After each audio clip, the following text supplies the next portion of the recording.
We are going to learn about Jefferson and Monroe. But before we get started, we're going to review. So I want you to think about all the read-alouds that you've heard so far that took place before the United States became a country. So all of the read-alouds that we read the last unit with George Washington and Thomas Jefferson and Benjamin Franklin and Paul Revere and Betsy Ross, I want you to think about all of those read-alouds, okay? And you are going to think about the important things that you learned in those read-alouds, okay? I want you to take a look at the pictures up at the top, and I want you to see if you recognize any of those people or any of those pictures. So the first picture, let me get my pointer. This right here is Daniel Boone. Remember, we talked about him the past two lessons, okay? And then over here, this is our buddy Thomas Jefferson. He lived at Monticello. Remember, he designed his own home, and he was known as the father of American architecture. He built and designed the University of Virginia, and he thought that education was really important, right? And he also wrote the Declaration of Independence. In this picture shows the United States before they were able to move west. And it shows the Appalachian Mountains right here, okay? What have you learned about Daniel Boone and other settlers who wanted to move west of the Appalachian Mountains?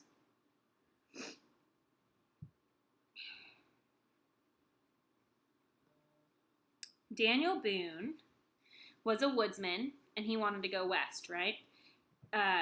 The wilderness road that Daniel Boone helped create made it easier for the pioneer families to move west over those Appalachian Mountains, which in time expanded the area of the United States, right?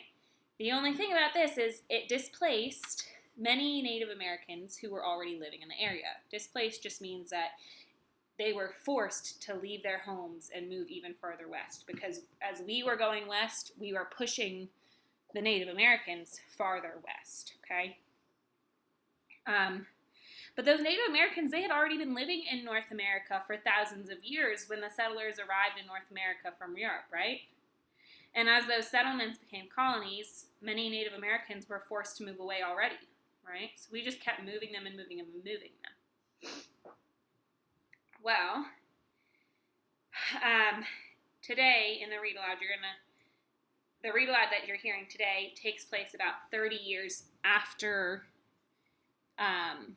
Daniel Boone had made the Wilderness Road, okay? So by this time, the colonies had already declared independence from Great Britain, and Thomas Jefferson is now the third president of the United States, okay? What do you remember about Thomas Jefferson? We just talked about it a little bit.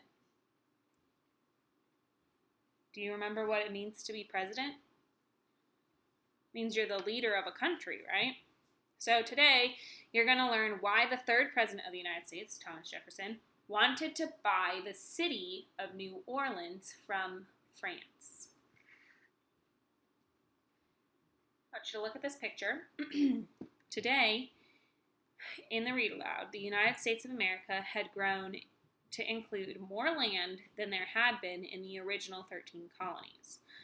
So if you look over here, originally the 13 colonies were on this side of the Appalachian Mountains, right?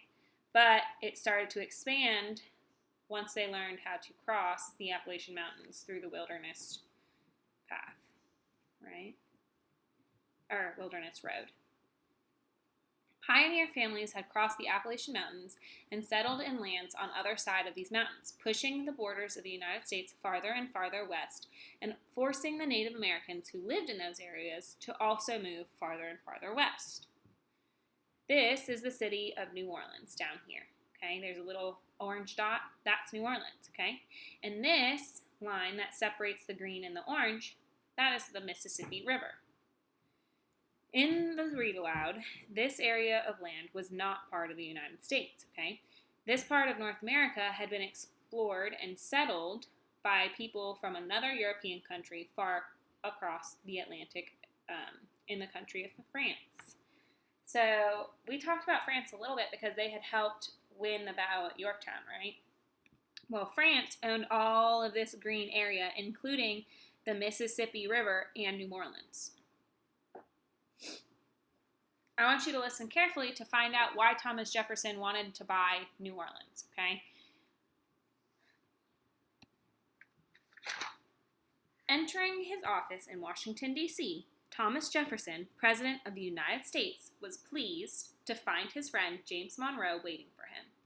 Monroe politely rose to his feet, but President Jefferson said, "Sit down, James. This is not a formal meeting, as you can see." In fact, Thomas Jefferson was dressed in his robe and his slippers. Do you see him in his robe and his slippers over here? So if this is Thomas Jefferson, this must be James Monroe. As the two men sat down, James Monroe thought to himself, "Thomas Jefferson does not try to make himself look fancy or important, but he is one of the smartest, most interesting people I've ever known. How lucky am I to be his friend?" At the same time, President Jefferson was thinking, "James Monroe is honest and intelligent, and he is willing to work hard to do good things." So Monroe and Jefferson are describing each other's characteristics. Do you think that Monroe and Jefferson sound like they would be good leaders for our country? Remember, the words that they used to describe each other was smartest, interesting, honest, intelligent, hardworking. To me, those sound like great characteristics for good leaders, right? Speaking out loud now, the president said, "James, I have an important job I want you to do, one that I think you are especially well suited to carry out. I want you to buy a city for us." "I beg your pardon?" James Monroe exclaimed in surprise. "Buy a city?" "Yes, I want to send you to France to see the Emperor Napoleon, who rules France and half of Europe as well. When you reach France, I want you to buy the city of New Orleans from Napoleon." So remember, an emperor is a ruler, like a king. And we learned a little bit about emperors when we were talking about the early American civilizations, right? Okay. James Monroe knew that the city of New Orleans sat near the mouth of the Mississippi River. The mouth of the Mississippi River is where the river empties out into the ocean. So if you look closely, you can see that the Mississippi River starts up here and it comes all the way down through the United States. Well, now it's the United States, but back then it wasn't. And it comes out into the ocean, okay? Right near New Orleans. It's going to come out. So that right there, where it comes out into the river or into the ocean, that is called the mouth of the Mississippi River. French settlers started settling in New Orleans many years ago because they knew that ships and boats could travel up and down the Mississippi River, allowing people to buy and sell things all along the length of the Great Mississippi River. It was easier than just walking or using a horse or a wagon, right? So they just took the boats and they would go up and down and they could trade and sell to all these people that were near the river, right? Made it easier than having to go from here all the way across. James Monroe knew that France still owned New Orleans, plus a great deal of the land west of the Mississippi River, stretching all the way to the Rocky Mountains. These are the Rocky Mountains, okay? So France owned all of this green area, plus the Mississippi River and New Orleans. Jefferson stopped and stared into the flames of the fire by which they sat, for it was a chilly morning. Then he continued, "As you know, James, our nation, the United States, is on the eastern side of the Mississippi, while the area that France has claimed is on the western side. So we own the orange part, the United States is the orange part, and then on the east side of the river, and the French own the green part, which is on the west of the Mississippi River. But they also own the river and New Orleans. More and more Americans are moving near the Mississippi and building towns and cities along the river." So, before I keep reading, what groups of people have been living on both sides of the Mississippi River for thousands of years? Who was there first? Yeah, the Native Americans. They've lived there for forever. Okay. We must make sure Americans can do business up and down the river if we are going to build up that part of the United States. Right now, France and the United States are friends, and Napoleon lets the American ships pass by New Orleans on their way from the ocean up and down the river. But if Napoleon ever grew angry with us... I understand, said James Monroe. Napoleon could stop our ships and boats from bringing us the things we need.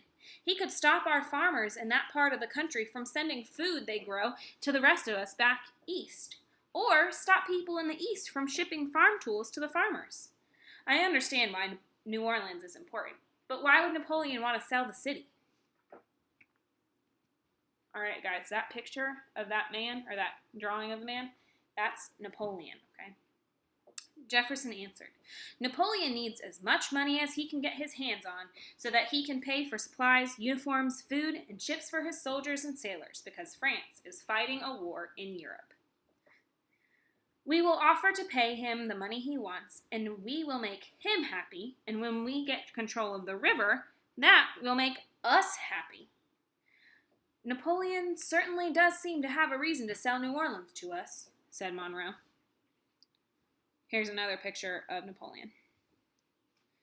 Jefferson replied, He may have a reason, but we must get Napoleon to agree with the sale. He can be very difficult to work with, James. He thinks he is the most important person alive. If he believes you think so too, he can be a loyal, powerful friend. Loyal friends are people who show their support for you no matter what happens, okay? On the other hand, if he thinks you do not see him as important or do not agree with his ideas, he will have his servants throw you out of his palace and slam the door. James, you are so likable, he'll want to work with you. If you succeed, you will help us to open up the whole western part of our country that is near the Mississippi River. Will you try? So guys, if James Monroe is successful, if he can get Napoleon to sell them the land, then the Americans are going to be able to settle even farther west. Okay? James Monroe stood up. It will be my honor to do so, he said. Thomas Jefferson arose and the two friends shook hands. As he turned to go, James Monroe thought, when I came here this morning, I had no idea I would be going to France for the President of the United States. And just think, I'm going there to buy a city. All right, guys. So who was the President of the United States at the time of this read aloud? Thomas Jefferson. And who was James Monroe? He was Thomas Jefferson's friend. So I'm going to go back to this picture for these questions. Ready? All right. So remember that this part of North America, the Mississippi River and New Orleans, had been settled by people from France, but that more and more Americans were settling nearby and using the Mississippi River. So even though France owned the Mississippi River and New Orleans, there were people who were Americans from the United States on this side who were using or living near the Mississippi River. At the time of this read aloud, how did people use the Mississippi River? Do you remember? Ships and boats traveled up and down it carrying people and supplies, right? So the farmers out here would come to the river, give the food that they grew, and the boats would come down and out and back up to the East Coast where people would buy that food, right? And then the people here would put tools for farming on the boats and other supplies on the boats, and they would come back and give it to these people over here instead of coming through the mountains, okay? It was just easier that way.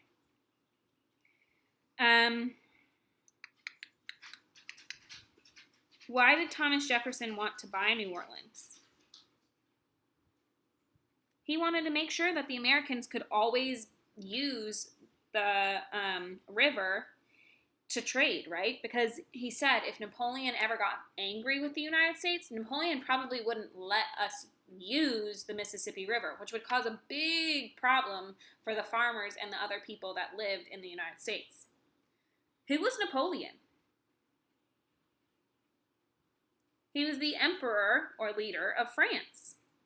Why was Thomas Jefferson so worried that Napoleon might suddenly stop American ships from passing through New Orleans. Why would that be a big deal?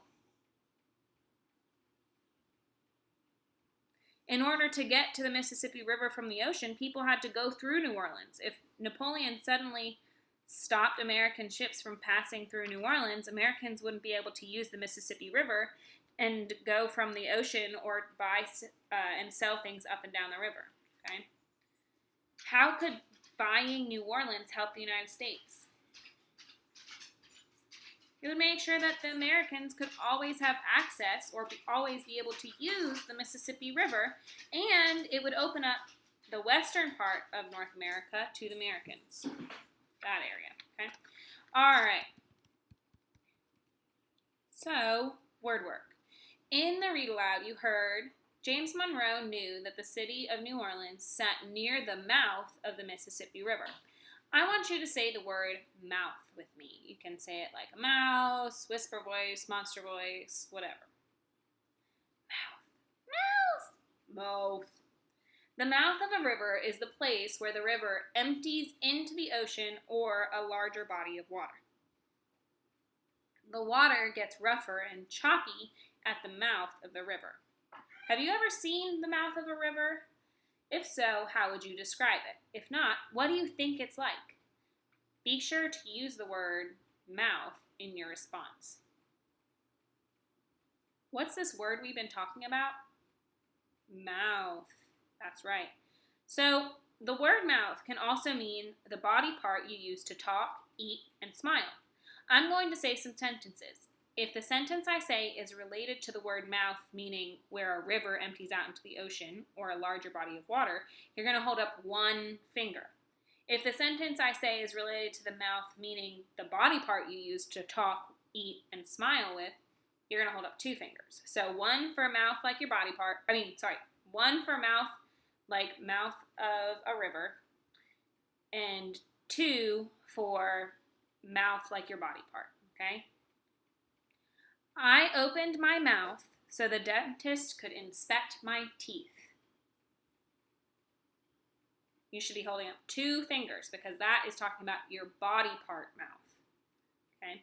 New Orleans is a city at the mouth of the Mississippi River.